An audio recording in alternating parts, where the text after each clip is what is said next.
भारत और पाकिस्तान के बीच मुकाबले का इंतजार किसको नहीं होता है। चाहे कितनी भी खराब भारतीय टीम खेल रही हो, चाहे कितनी भी खराब पाकिस्तान की टीम क्यों ना खेल रही हो, लेकिन जब दोनों टीमें आमने सामने होती हैं मैदान पर, उस समय ये सारे परफॉर्मेंस एक तरफ हो जाते हैं और जो प्रेशर होता है गेम का, वो हावी हो जाता है मुकाबले पर। ऐसे में आप सब भी इंतजार कर रहे होंगे कि इस मुकाबले में आखिरकार किसका पलड़ा भारी होने वाला है।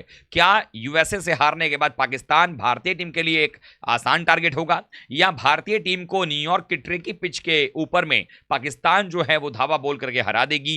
क्या कुछ होगा, ये सब कुछ आपके मन में चल रहा होगा। इसी बीच रोहित शर्मा की एक सबसे बड़ी प्लानिंग जो है वो सामने आई है। मैनेजमेंट ने एक सबसे बड़ा फैसला पाकिस्तान मैच से पहले ले लिया है। आखिरकार वो फैसला क्या है और किस तरीके से पाकिस्तान को धूल चटाने के लिए रणनीति टीम इंडिया ने सीक्रेटली तैयार कर ली है, ये सब कुछ आपको इस वीडियो में बताने वाला। तो वीडियो को पूरा देख लीजिएगा, पसंद आए तो लाइक कीजिएगा, शेयर कर लीजिएगा दोस्तों में भी, और चैनल पर अगर आप पहली बार आए हैं तो क्रिक रोस्ट की फैमिली में सब्सक्राइब का बटन दबा करके अभी शामिल हो जाएगी। तो चलिए वीडियो को शुरू करते हैं।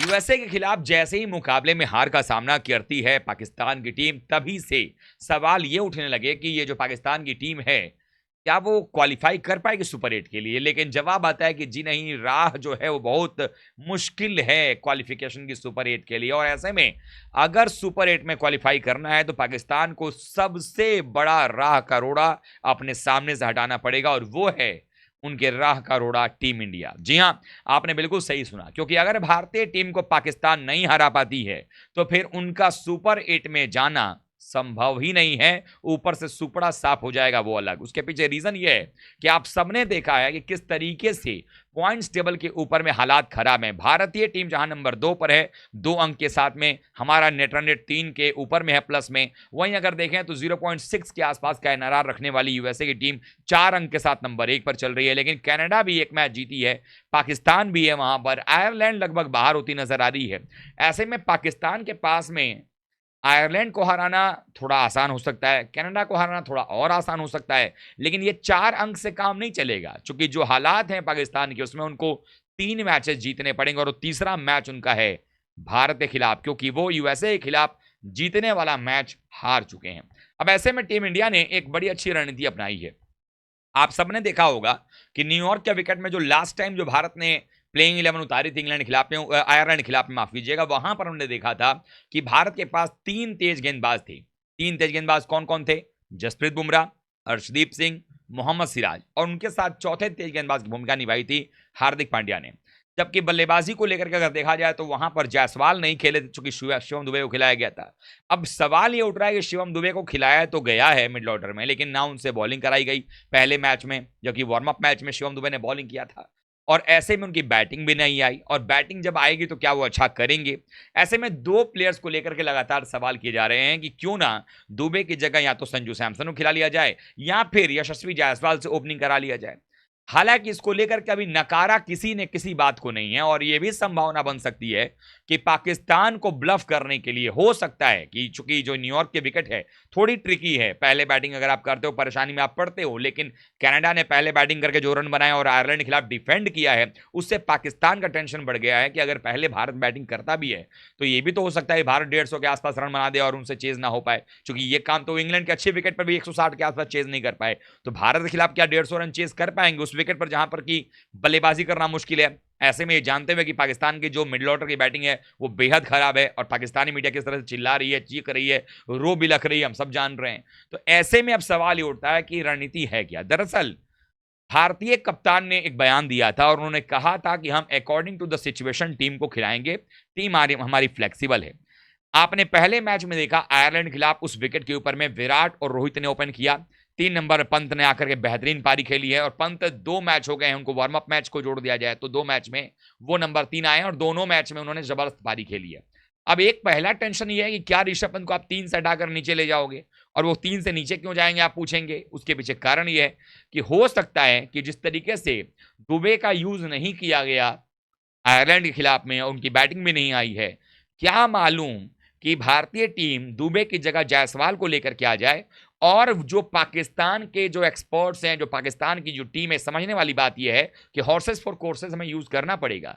अगर आप जायसवाल को लेके गए हैं तो हो सकता है किसी ना किसी मोड़ पर जरूरत पड़ेगी, और इस बात से इनकार मैनेजमेंट ने यानी कि राहुल द्रविड़ और रोहित ने नहीं किया है। तो ये भी हो सकता है कि अगर सामने की टीम देखें पाकिस्तान के खिलाफ में, तो उनके पास में दो जबरदस्त बाएं हाथे तेज गेंदबाज हैं, एक शाहीन शाह अफरीदी और दूसरे मोहम्मद आमिर। और ये दोनों शुरुआत अगर करते हैं गेंदबाजी की, तो ऐसे में एक लेफ्ट हैंड बैटर अगर सामने रहेगा तो ज्यादा बेहतर होगा। और नंबर 3 पर भारतीय टीम के लिए विराट कोहली ने जो काम करके दिखाया T20 में, वो भी खास करके पाकिस्तान के खिलाफ में, तो वो एक दबाव एक्स्ट्रा आप पाकिस्तान पर डालोगे कि भाई हमारे पास अभी किंग कोहली भी आने वाले हैं नंबर 3 पर। यानी कहीं ना कहीं बैक ऑफ द माइंड जो है वो ये चलता रहेगा पाकिस्तान के कि पहले तो ऊपर से रोहित और जायसवाल की जो right hand left hand combination होगी उसको तोड़ो, उसके बाद नीचे जो है वो असली बाप क्रिकेट के जो है यानी कि विराट कोहली आने वाले हैं, तो ये भी एक सवाल है। और फिर 4 पर सूर्या दादा आ जाएंगे, और ऐसे परिस्थिति में नंबर 5 पर ऋषभ पंत को शिफ्ट कर दिया जाएगा।